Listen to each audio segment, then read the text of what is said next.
दोस्तों लालच एक ऐसी चीज है, जब लालच में इंसान जो कदम उठाता है तो सोचता है कि वो जो कर रहा है ठीक कर रहा है, लेकिन कहीं ना कहीं जब उस लालच में जो किया गया कर्म है वो कहीं ना कहीं एक क्राइम होता है और उसके बाद में जो उसका रिजल्ट आता है, जब उसका फल उसको मिलता है तो वो सोचता है कि शायद अगर मैं ये ना करता तो शायद ऐसा ना होता। दोस्तों लालच में इंसान इतना अंधा हो जाता है कि वो ये देखता ही नहीं कि जो काम कर रहा है वो सही है या गलत है। और आज के दिन की जो घटना मैं आप लोगों को सुनाऊंगा, इस घटना के अंदर भी कुछ ऐसा ही हुआ। एक व्यक्ति के लालच में एक ऐसा हुआ कि दो लोगों की जिंदगी हमेशा हमेशा के लिए चली गई और इसके पीछे न जाने कितनी जिंदगियां बर्बाद हो गई और कितने लोगों की जो जिंदगी है वो अंधकार में डूब गई। तो दोस्तों क्या हुआ था इस पूरी घटना के अंदर, इस घटना की सच्चाई जानने के लिए आप लोग इस वीडियो को अंत तक देखें। और मैं हूं आप सभी का अपना शाविज मलिक और फिर से हाजिर हूं मैं आप लोगों के सामने एक और क्राइम की कहानी को लेकर। दोस्तों आज की जो घटना है ये घटना है राजस्थान प्रदेश की, और राजस्थान प्रदेश का एक जिला है श्री गंगानगर और यहीं का एक शहर पड़ता है साधु शहर। और दोस्तों यहीं पर मैं बात कर रहा हूँ 4 मार्च 2017 की।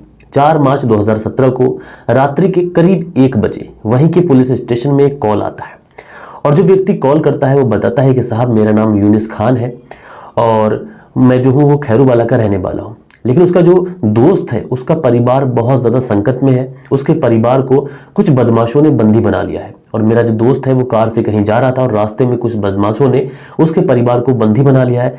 तुम प्लीज़ कैसे भी करके उसके परिवार को बचा लो और उस मेरे दोस्त की मदद कर दो। तो पुलिस वाले जो होते हैं वो तुरंत उससे कहते हैं कि बताओ कहाँ की लोकेशन क्या है। तो जैसे ही पुलिस वालों को लोकेशन मिलती है पुलिस अपनी टीम को लेकर उस लोकेशन पर पहुंच जाती है। अब दोस्तों जैसे ही पुलिस की गाड़ी वहां पर रुकती है तो पास ही में एक सरसों का खेत होता है। उस सरसों के खेत से एक व्यक्ति दौड़ता हुआ पुलिस की गाड़ी के सामने आ जाता है। अब जब पुलिस की गाड़ी के सामने आता है तो पुलिस अपनी गाड़ी रोकती है। वो जो व्यक्ति है वो तुरंत पुलिस वालों से कहता है कि साहब मेरे परिवार को बचा लो। दरअसल मेरी ही कार के अंदर मेरी सास, मेरा 2-2.5 साल का बच्चा है और मेरी पत्नी, उन्हें बदमाशों ने अगवा कर लिया है और न जाने कहाँ उन्हें लेके चले गए, इधर को गाड़ी गई है। तो पुलिस वाले उसे संभालने की कोशिश करते हैं, लेकिन वो जो व्यक्ति था वो रोते हुए बिलखते हुए पुलिस वालों के हाथ जोड़ने लगता है। अब जैसे ही वो हाथ जोड़ने के लिए अपने हाथ ऊपर उठाता है तो उसके हाथों से बहुत ज्यादा खून बह रहा होता है, मानो जैसे उसके हाथ पर किसी ने धारदार हथियार से वार किया है और उसको बचाते हुए उसके हाथ पर वो हथियार लगा हो, इस वजह से उसके धारदार हथियार की वजह से उसके हाथ से बहुत ज्यादा खून बह रहा था। तो पुलिस जो है उस व्यक्ति को समझाती है और उस घटना स्थल की बारीकी से समीक्षा करती है। और उसके बाद में जैसे ही पुलिस थोड़ा सा आगे बढ़ती है तो देखती क्या है, लगभग 200-250 मीटर की दूरी पर जाके एक कार खड़ी है। अब उस कार के पास जब पुलिस पहुंचती है तो देखती क्या है कि पीछे वाली जो सीट है, इस सीट पर एक महिला पड़ी हुई है। अब ये महिला देखने में लगभग 28 से 29 साल की लग रही है और इसका जो बॉडी है वो पूरी तरीके से जख्मी है। आगे वाली सीट पे देखा जाता है तो एक बच्चा जिसकी उम्र लगभग 2.5 साल के आसपास है, वो सहमा हुआ बैठा है। बच्चे को देख के ऐसा मालूम होता है कि जैसे ये रोते रोते थक गया हो और अब बच्चा जो है बिल्कुल सदमे में था। पुलिस जो है वो उस महिला की, जो एक तरीके से जो महिला पड़ी हुई थी पीछे वाली सीट पर, उसकी जब छानबीन करती है तो पता चलता है कि ये जो महिला है ये पूरी तरीके से डेड हो चुकी है, इसकी मृत्यु हो चुकी है। और दोस्तों जैसे ही ये बात उसके पति को पता चलती है, पति जो कि पुलिस के साथ में ही था, वो कहता है कि दरअसल साहब ये कोई और नहीं बल्कि उसकी ही पत्नी है जिसकी उम्र 28 साल है। और दोस्तों जब उसको ये पता चलता है कि उसकी पत्नी की मृत्यु हो चुकी है तो वो जो व्यक्ति है वो तुरंत वहीं पर बेहोश हो जाता है। उसके बाद में दोस्तों पुलिस जो है उस व्यक्ति को तुरंत पास ही के हॉस्पिटल में भर्ती कराती है। साथ के साथ वो जो उसकी पत्नी थी उसकी डेड बॉडी को अपनी कस्टडी में लेकर उसको पोस्टमार्टम के लिए भेजती है। इधर पुलिस जो है डेड बॉडी को पोस्टमार्टम के लिए भेज चुकी थी, उस व्यक्ति को हॉस्पिटल में भर्ती कराया जा चुका था। उसके बाद में पुलिस अपनी टीम को लेकर उस घटना स्थल की बहुत बारीकी से मुआयना करती है। अब जैसे ही थोड़ा सा और आगे पुलिस बढ़ती है तो देखती क्या है, एक महिला की डेड बॉडी पड़ी हुई है और वो महिला जिसकी उम्र लगभग 45 से 46 साल के आसपास है। और देखने से ऐसा मालूम होता है कि इस महिला के शरीर पर किसी धारदार हथियार से कई बार वार किया गया है, जिसकी वजह से इस महिला की घटना स्थल पर ही बहुत ज्यादा खून बह जाने की वजह से मौत हो चुकी है। दोस्तों उसके बाद में पुलिस उस महिला की डेड बॉडी को भी अपनी कस्टडी में लेती है और तुरंत उस डेड बॉडी को भी पोस्टमार्टम के लिए भेजा जाता है। उसके बाद में दोस्तों दूसरे दिन सुबह को पुलिस उस व्यक्ति से मिलने जाती है जिसे हॉस्पिटल में भर्ती कराया गया था, यानी इनके परिवार में जिस महिला की मौत हो चुकी है उसका पति। अब जैसे ही पुलिस उस व्यक्ति से पूछताछ करती है, वो व्यक्ति होश में आ चुका था। तो उस व्यक्ति से जब पूछताछ की जाती है कि आखिर तुम कौन हो और कहाँ के रहने वाले हो, तुम्हारे साथ ये जो हादसा हुआ है क्या इसमें तुम्हें किसी पे शक है, तो ये जो व्यक्ति है ये बताता है दरअसल इसका नाम है जसवंत मेघवाल और ये रहने वाला है अलीपुरा का। दरअसल उसकी जो पत्नी है जो पीछे की सीट पर मृत पाई गई थी उसका नाम है राजवाला और जो आगे एक लड़का था 2.5 साल का उसका बेटा है रुद्र। और दोस्तों उसकी जो सास है वो भी उसके साथ में ही थी। तो ये जो व्यक्ति है ये बताता है दरअसल ये अपने बेटे का मुंडन कराने के लिए सालासर बालाजी धाम जा रहा था और उसी समय दो अज्ञात व्यक्तियों ने हमारी कार में घुसकर हम पे हमला कर दिया। तो दोस्तों उसके बाद में पुलिस जो है इस व्यक्ति से सवाल करती है कि आखिर तुम्हें इस बात में किसी पे शक है या फिर कुछ और। तो ये जो व्यक्ति है ये बताता है दरअसल मुझे शक ही नहीं लेकिन मुझे पूरा यकीन है कि ये जो सब कराया है ये मेरी साहस ने कराया, क्योंकि जब हम सालासर बालाजी धाम जा रहे थे रास्ते में कार पहुंचती है, उसी समय दो व्यक्ति मिलते हैं। तो मेरी सास कहती है कि इन दोनों को भी सालासर बालाजी धाम जाना है, इन्हें अपनी कार में बिठा लीजिए। मैं उन्हें अपनी कार में बिठा लेता हूं। उसके बाद में जैसे ही कार चलती है थोड़ी देर के बाद में वो दोनों व्यक्ति मेरे और मेरी पत्नी के ऊपर हमला कर देते हैं। जैसे तैसे मैं गेट खोलकर वहां से भागता हूं और सरसों के खेत में छुप जाता हूं। और उसके बाद में वो जो बदमाश थे वो मेरी सास और मेरी पत्नी की हत्या कर देते हैं। तो पुलिस जो है वो सवाल करती है कि आखिर तुम्हारी सास तुम्हारी हत्या क्यों कराना चाहेगी। तो वो जो व्यक्ति है जिसका नाम है जसवंत मेघवाल, ये बताता है कि दरअसल उसकी जो सास है पहले भी इस तरीके का कृत्य कर चुकी है, पहले भी उसने मेरे ऊपर हमला कराया है। दरअसल मेरी जो सास है वो मेरी प्रॉपर्टी को हड़पना चाहती है और इस वजह से लगातार वो मेरे ऊपर हमला कराती गई है और कई बार नसीब अच्छा हुआ है कि मैं बच गया हूं। उसके बाद में दोस्तों जसवंत जब ये कहानी पुलिस को सुनाता है तो कहीं ना कहीं पुलिस को भी इस कहानी के ऊपर यकीन नहीं होता है, क्योंकि पुलिस के सामने बड़े सवाल थे। अगर उसकी सास ही इस व्यक्ति की हत्या कराना चाह रही थी तो फिर उस सास की हत्या किसने कर दी, और उसकी बेटी की भी हत्या कर दी गई। बचा तो सिर्फ वो व्यक्ति जिसकी हत्या करानी थी। तो ऐसा कैसे हो सकता है। तो पुलिस आखिरकार उस दिन तो वहां से चली जाती है, लेकिन जसवंत से सच उगलवाने के लिए पुलिस एक चाल चलती है और अगले दिन पुलिस फिर से जसवंत के पास पहुंचती है। और पुलिस उसके पास पहुंचने के बाद में उससे कहती है कि दरअसल जो तुम कह रहे थे वो सच है, तुम्हारी सास के गुंडे अभी भी तुम्हारा पीछा कर रहे हैं और हो सकता है कि वो हॉस्पिटल में भी पहुंच जाए, इसलिए हमने तुम्हारी सिक्योरिटी के लिए 2 पुलिस वालों को गेट पर तैनात किया है। अब जसवंत जब पुलिस वालों के मुंह से ये बात सुनता है तो कहीं ना कहीं उसके चेहरे पर एक स्माइल आ जाती है। अब वो सोच रहा होता है कि वो जैसे कहानी पुलिस को बता रहा है पुलिस उस पर यकीन कर रही है और उसकी सिक्योरिटी में 2 पुलिस वाले भी दिए जा रहे हैं। तो जसवंत समझता है कि शायद जो मेरा प्लान है मैं उसमें कामयाब हो जाऊंगा, लेकिन पुलिस को कहीं ना कहीं जसवंत के ऊपर शक हो जाता है। उसके बाद में पुलिस जो है वो जसवंत को अरेस्ट करती है और सीधा लेके जाती है पुलिस स्टेशन। और वहां पे जाने के बाद में जब जसवंत से पूछताछ की जाती है तो जसवंत पहले तो पुलिस को घुमाने की कोशिश करता है, लेकिन पुलिस की सख्ती के आगे जसवंत जब टूटता है और जो कहानी बताता है, यकीनन दोस्तों आप लोग भी सुनेंगे तो सुन के दंग रह जाएंगे कि एक पति आखिर अपनी पत्नी अपनी सास के साथ में कुछ इस तरीके का कृत्य भी कर सकता है।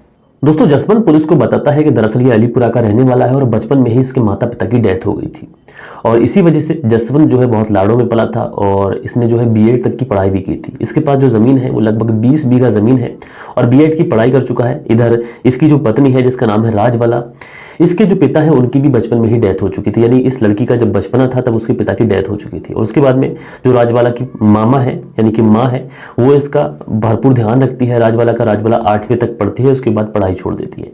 अब जैसे ही राजवाला जवान होती है तो इसकी जो माँ है उसे इसकी शादी की फिक्र होने लगती है, इसलिए एक अच्छे घर का रिश्ता ये अपनी बेटी राजवाला के लिए ढूंढती है और जैसे तैसे कर जो मुलाकात है वो जसवंत से होती है। अब दोस्तों जसवंत के सामने जब प्रस्ताव आता है शादी का तो जसवंत इस लड़की का फोटो देखकर साफ इनकार कर देता है। वो कहता है कि वह इस महिला से शादी नहीं करेगा, लेकिन जो बीच वाले लोग होते हैं जो रिश्ता कराते हैं वो जैसे तैसे कर जसवंत को मनाते हैं। वो कहते हैं कि 35 बीघा जमीन है, इकलौती संतान है और अच्छा खासा दहेज भी मिलेगा और दहेज में तुम्हें कार भी मिलेगी। तो कहीं ना कहीं जब दहेज की बात जसवंत सुनता है तो जसवंत जो है वो हामी भर देता है और उसके बाद में इन लोगों की शादी हो जाती है। अब दोस्तों जसवंत की शादी राजवाला से हो चुकी थी, लेकिन शादी से ज्यादा जसवंत इस बात से खुश था कि उसे दहेज में बहुत कुछ मिला था। एक चमचमाती कार मिली थी जिसे देखने के बाद में वो बहुत ज्यादा खुश था और उस कार को लेकर वो अक्सर अपने दोस्तों के साथ में घूमने जाता, टहलने जाता। और दोस्तों धीरे धीरे लगभग 1 साल का समय गुजर जाता है। 1 साल का समय गुजरता है, इधर इसको एक बेटा भी हो जाता है और उसी बीच में इसकी सरकारी मास्टर में नौकरी भी लग जाती है, यानी सरकारी टीचर भी बन जाता है। अब दोस्तों जब ये सरकारी टीचर बन जाता था तो अपनी जमीन जो थी सब ठेके पे उठा देता है और फिर शुरू करता है ये बड़े बड़े लोगों से दोस्ती करना। अपनी कार में घूमता है, बड़े बड़े लोगों से दोस्ती करता है और बड़ी बड़ी पार्टियों में जाता है और उन पार्टियों के अंदर जब भी ये जाता है तो अपनी पत्नी को भी लेके जाता है। अब दोस्तों जब इसकी पत्नी राजवाला जो कि 8वीं तक पढ़ी है ये बड़ी पार्टियों में जाती है तो वहां की जो अन्य महिलाएं होती हैं वो राजवाला से बात करने की कोशिश करती हैं। जब कहीं ना कहीं वो महिलाएं बात करती हैं, वो कुछ मॉडर्न बात करती हैं, तो दोस्तों राजवाला जो थी वो उनसे बात करने में थोड़ा सा असहज महसूस करती है क्योंकि वो 8वीं तक पढ़ी है और उसे इतने सारी बातें आती नहीं है।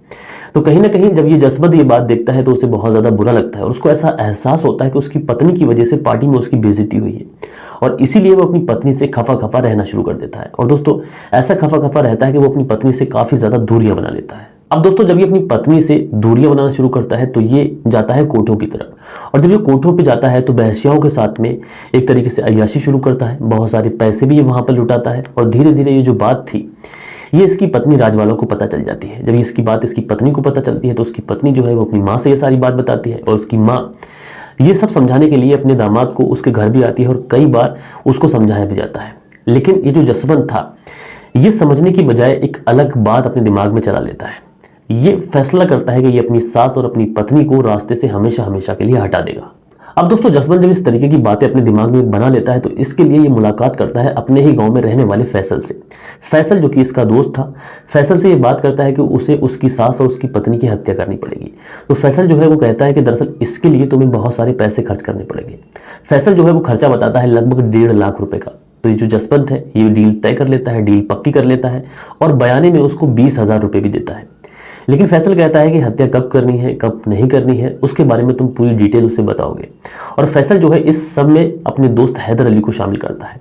और उसके बाद दोस्तों 3 मार्च 2017 को ये जो जसवंत है ये अपनी सास को कॉल करता है कि दरअसल वो अपने बेटे का मुंडन कराने के लिए जो बालाजी धाम जा रहे हैं। और उसी समय इसकी सास जो है वो हामी भर देती है और ये लोग 4 मार्च 2017 को जब गाड़ी से निकलते हैं तो प्लान के मुताबिक जो प्लान बन चुका था, तो फैसल और हैदर अली रास्ते में इनका इंतजार कर रहे होते हैं। और जैसे ही प्लान के मुताबिक जो जगह बताई गई थी उस जगह पर जाकर जसवंत जो है वो गाड़ी रोक देता है। और फैसल और हैदर अली जैसे ही गाड़ी में घुसते हैं तो इसकी जो पत्नी है, यानी जिसका नाम राजवाला है, ये और इसकी माँ कुछ समझ पाती इतनी ही देर में फैसल और उसका दोस्त हैदर अली उस पीछे बैठी हुई महिला यानी कि जसवंत की पत्नी राजवाला पर जोरदार हथियार से हमला कर देते हैं। अब दोस्तों जब वो उसकी पत्नी पर हमला कर देते हैं तो उसकी जो सास है वो वहां से भाग जाती है। अब वो अपनी जान बचाने के लिए भाग रही होती है। इधर ये दोनों लोग उस महिला के ऊपर यानी कि जो जसवंत है उसकी पत्नी के ऊपर इतने ज्यादा वार करते हैं कि मौके पे ही उसकी मौत हो जाती है। और उसके बाद भागकर उसकी सास को पकड़ते हैं और तेज धारदार हथियार से कई बार उसके शरीर पे भी वार करते हैं, जिसकी वजह से उसकी भी मौके पर मौत हो जाती है। उसके बाद में जसवंत जो है वो उन्हीं के जो हथियार था उससे अपने हाथ पर कई कट लगाता है जिससे पुलिस को शक न हो सके। और उसके बाद में जो फैसल है और हैदर अली वो वहां से फरार हो जाते हैं, वो अपने घर पहुंच जाते हैं। और उसके बाद में ये जो जसवंत है ये अपने दोस्त यूनुस खान के मोबाइल पे फोन करता है। उससे कहता है कि दरअसल वो अपने बेटे का मुंडन कराने के लिए जा रहा था, रास्ते में कुछ बदमाश मिल गए जिसने उनके परिवार का अपहरण कर लिया है, तुम पुलिस को फोन कर दो। तो वो जो यूनुस खान है वो रात में पुलिस को फोन करता है। दोस्तों जब ये पूरी कहानी का खुलासा होता है तो कहीं ना कहीं लोग भी ये सोचने पे हैरान होते हैं कि एक पति अपनी पत्नी और अपनी सास के खिलाफ इतनी बड़ी साजिश भी कर सकता है। दोस्तों आप लोग इस पूरी घटना के बारे में क्या कहना चाहते हैं, अपनी राय नीचे कमेंट्स बॉक्स में बताइएगा। हम लोग मिलते हैं हमारी किसी और वीडियो में किसी और सच्ची घटना के साथ। जब तक के लिए अपना ख्याल रखें। जय हिंद, जय भारत।